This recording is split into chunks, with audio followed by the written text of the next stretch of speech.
더 중요한 거는 뭐 네. 교수님께서는 왜 지난주 콜럼버스와 좀 맥을 같이 하는 부분이 있긴 한데 콜럼버스에 이어 오늘은 왜 우리한테 롤란도 페 감독의 미션을 소개하셨을까요? 송기영의 오프닝 크레딧입니다.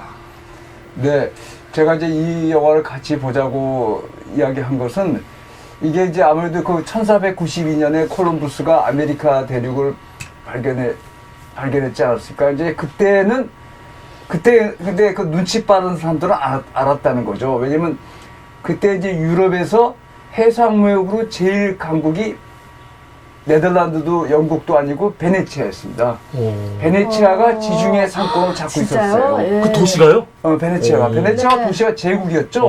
네. 그 옆에 저 아드리아의 건너에 땅도 많이 갖고 있었고, 근데 15세기 말에는 세계에서 가장 강력한 그 해상 제국이 베네치아였습니다. 베네치아인데 베네치아가 어떻게 했냐면 이제 그 우리가 지금 대사라는 제도, 네. 외국에 그 대사 주는 제도의 그 시초도 베네치아에서 시작됐어요.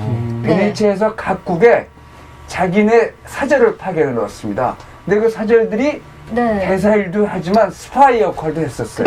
네. 그래가지고 그 콜럼버스가 아메리카 대륙을 발견했다는 소식을 베네치아에서 제일 먼저 캐치해냈어요. 그래가지고 이제 베네치아의 일부 그 상인들은 알았다는 거죠. 네. 왜냐면 자기들이 지중해 쪽 무역을 잡고 있었는데 그러니까 서쪽으로 바다 쪽은 그 아주 원거리 항해니까 그걸 생각하지 못했었는데 이제 그 새로운 시대가 열렸다. 그래서 이제 야 우리 앞으로 어떡하지? 뭐 먹고 살지? 이런 이야기를 했다는 거예요. 벌써 그 눈치 빠른 사람들은. 그래서 이제 그 대서양 소위 우리가 알고 있는 대서양 무역길이 열렸죠. 그때는 사실 포르투갈하고 스페인하고 경쟁인데 포르투갈은 주로 아프리카 남단을 돌아서 인도로 가는 향신료 때문에 네. 그 항로 개발에 포르투갈이 먼저 앞서 나갔어요. 그러니까 주력하고 있었군요. 네, 콜럼버스가 이제 스페인 궁정을 찾아가서 나는 서쪽 큰 바다로 나가겠다 이렇게 해서 이게 성공한 겁니다. 그래서 하여튼 우여곡절을 겪었는데 처음에는 아메리카를 발견한 다음에 거기서 큰 성공을 하지 못했어요. 왜냐면 가장 중요한 이제 대부분의 사람들이 돈을 보고 간 거니까. 네. 그런데 이제 차차 모험가들이 등장하기 시작합니다. 그래서 그 사람들을 콩키사토르라고 부르죠. 정복자들. 예. 그들이 이제 멕시코를 거쳐서 남미로 들어가게 돼요. 네. 그러면서 은광이 발견되고 이러면서 이제 정말 금광을 16세기 1500년대 한 7, 80년 후에 남미의 저 볼리비아에서 대규모 은광이 발견됩니다. 그러면서 이제 그 전부터 이 새로운 새로운 부나 모험을 따라다니는 사람들 그리고 선교사들이 남미로 많이 건너갔습니다. 전도를 위해서. 네. 콜럼버스 자신도 그 말을 했어요. 자기가 나중에 회고록 같은 거를 자기 아들한테 하면서 내가 그 서쪽 바다로 나간 큰 이유 중에 하나가 기독교를 전도하기 위해서다. 그 얘기를 주로 썼습니다. 그런데 이제 그런 그 선교사 교단 중에 가장 열심히 했다 그럴까? 하여튼 좋은 의미에서 나쁜 의미 그 중에 하나가 예수의 교단입니다. 맞습니다. 예수의 선교회가 16세기에 반종교의 계획이 일어났는데 그것에 대항해서 카톨릭을 지키기 위해서 만들어진 선교회예요. 근데 그들이 교육에 하여튼 정말 열심히 해서 우리나라에서는 서강대학교가 미국 예수회가 만든 대학입니다. 네. 그러니까 예수회가 다른 공과를 차치하고 이 선교화랑 교육에는 세계 역사에 큰 발자취를 남겼고 청나라 때도 그 많은 예수의 신부들이 중국으로 넘어가서 중국 황제가 아주 감복을 했다는 거죠. 그래서 예수의 선교를 허용하고 막 그랬었습니다. 그래서 이제 그 예수의 가장 그 핵심 멤버들이 남미를 가서 선교를 했는데 그 중에 이제 아무래도 선교를 하다 보면 여러 가지 문제에 부딪히죠. 왜냐면 이 스페인이나 포르투갈 사람들이 주로 남미를 두고 경쟁했는데 그들은 인디언들을 사람으로 보지 않았거든요. 우리 지난번에 원숭이로 봤습니다. 원숭이로 봤어요. 그래가지고 잡아다가 노예로 부리거나 농장을 건설해서 되게 노예로 삼고 은광에서 그 광산하면 그 광산에 들어간 막장인데 그런 데서 아주 가혹한 노동을 시켰어요. 그리고 뭐 철저하게 그 노예제도 그거 가지고 스페인은 이제 공식적으로 노예제도를 부인했는데 포르투갈은 또 노예제도를 해서 그런 갈등이 끊이지 않았습니다.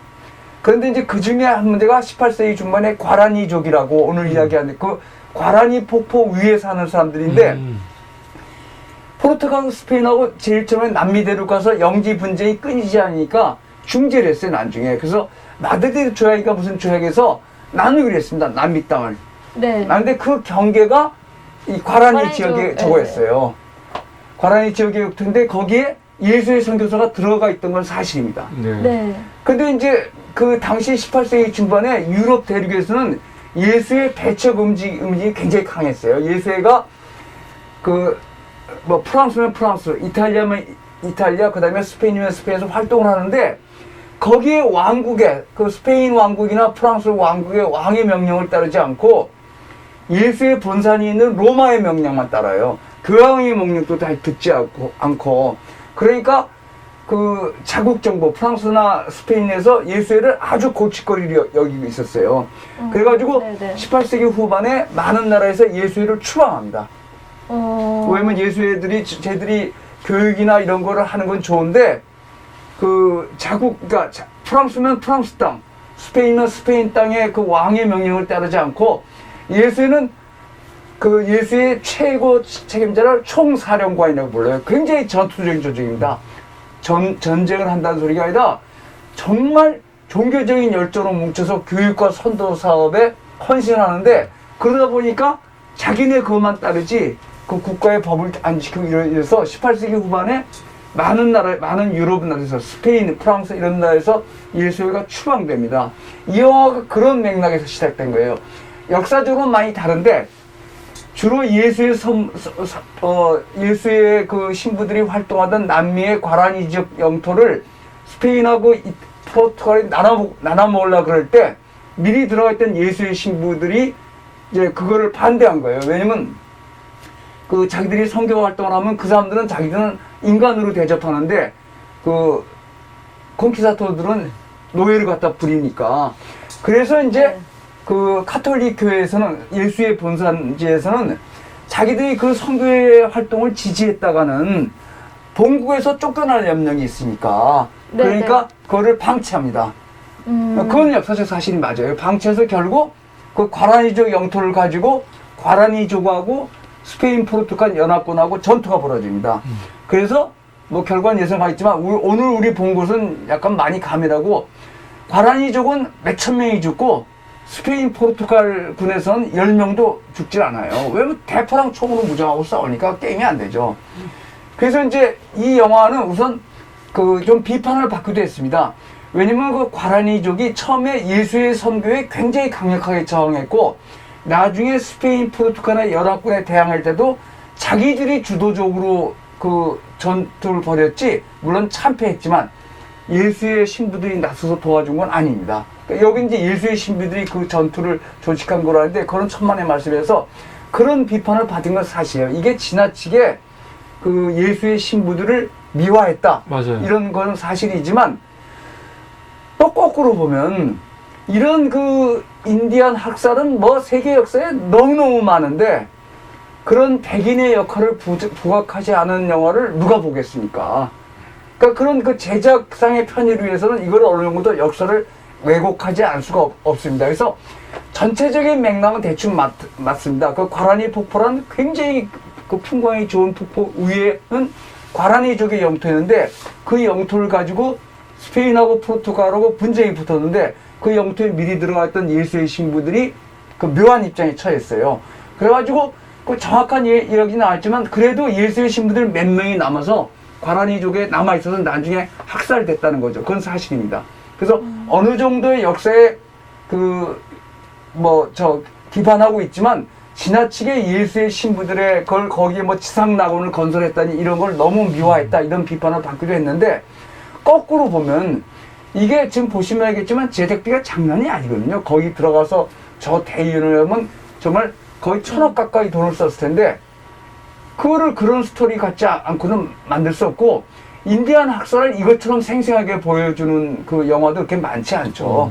그래서 이제 1492년에 콜럼버스의 아메리카 대륙 발견이 정말 세계사를 바꾼 선호 손가락 안에 드는 그 전환점이었는데, 그것으로 인해서 남미 대륙에 있는 토착민들의 삶이 개선되었는가 악화되었는가, 그거를 상당히 본격적으로 다룬 영화죠. 정말 그죠? 그러니까 그 사람들이 거기에 문명의 혜택을 받지 못하고 사는 대신에 그 유럽인들이 오지 않았으면 그들은 훨씬 더 평화스러운 삶을 누렸겠죠. 네?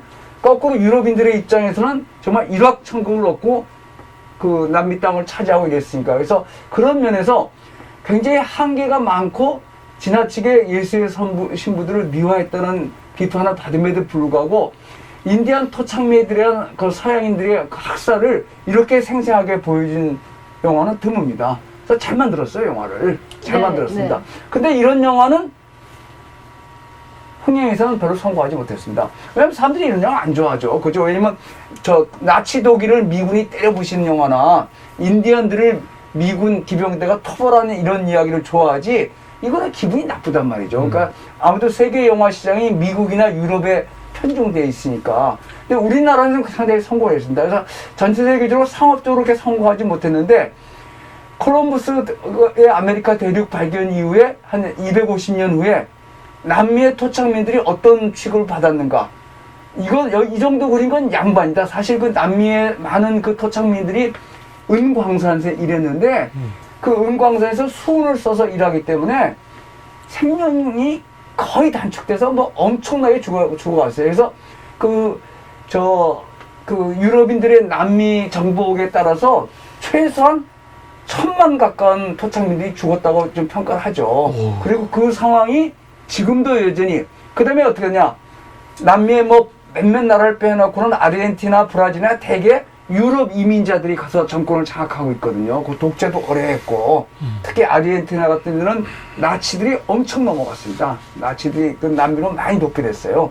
그래서 나중에 그 정권도 유지하고 뭐 그런데 많이 기여하고 별의별 짓을 다 했는데, 하여튼 그런 면에서 이 영화는 이 자본의 논리에 따르기 때문에 이렇게 대규모로 영화를 제작해서 어쨌든 그 역사에 지나치게 예수의 신부들을 미화했다는 비판을 받음에도 불구하고 남미에서 벌어진 인디안 학살을 정말 감동적으로 보여주면서, 특히 멋진 그 풍경이나 또 이제 어떤 그 허구를 집어넣었죠. 그 로드리고 멘도사라는 용병 그 노예 상인이 그렇게 해서 이렇게 했다 뭐 이렇게 했는데, 네. 하여튼 영화사에서 볼 때 이 영화는 인디안 학살을 상당히 생생하게 보여주고, 콜럼버스의 발견이 토착민한테 준 효과에 대해서 우리가 한 번 더 생각해 볼 수 있는 기회를 준다는 점에서 저는 굉장히 영화사에 꼭 남아야 될 작품이라고 생각합니다. 그래서 제가 이 영화를 추천했습니다. 네, 감사합니다. 성경